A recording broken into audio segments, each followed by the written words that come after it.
সম্মানিত সুধী, আসসালামু আলাইকুম রহমতুল্লাহ। আপনারা দেখতে পাচ্ছেন চতুর্থ দিনে আজকে ইংরেজি দ্বিতীয় পত্র পরীক্ষা হয়ে গেল।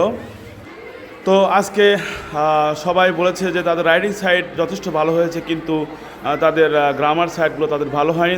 তাদের অভিযোগ হলো যে তাদের প্রশ্ন কমন পড়েনি। আচ্ছা, কেমন হলো পরীক্ষা?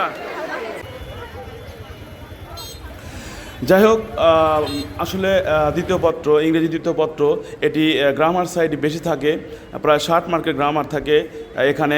তো এটি আসলে কমন পাওয়ার কোনো বিষয় নয়। আচ্ছা, গ্রামার হচ্ছে জানার বিষয়, বোঝার বিষয়। এই বিষয়গুলো যদি জেনে বুঝে করা যায় তাহলে অবশ্যই প্রশ্ন যেখান থেকেই হোক কিন্তু সেখান থেকে কিন্তু উত্তর করা যায়। কিন্তু দেখা যায় যে আমাদের বাচ্চারা আজ গাইডমুখী, সেই কারণে তারা কমনের প্রতি বেশি ঝোঁক। কমন না পেলে তাদের মাথা খারাপ হয়ে যায়, তাদের মাথায় কোনো চিন্তা আসে না। আমাদের এই বিষয় থেকে বের হয়ে আসতে হবে। আমাদেরকে গভীর মনোযোগ দিয়ে প্রত্যেকটা বিষয় জেনে বুঝে পড়তে হবে। অন্ধকারে পথ চলার দিন শেষ। আমাদেরকে অবশ্যই পড়ার টেবিলে বসতে হবে, বইমুখী হতে হবে। আমাদের বাচ্চারা আবার পড়ার টেবিলে ফিরে আসবে, আবার তারা পড়াশোনায় মনোযোগী হবে। এই কামনায় বিদায় নিচ্ছি। আসসালামু আলাইকুম ওয়া রাহমাতুল্লাহ।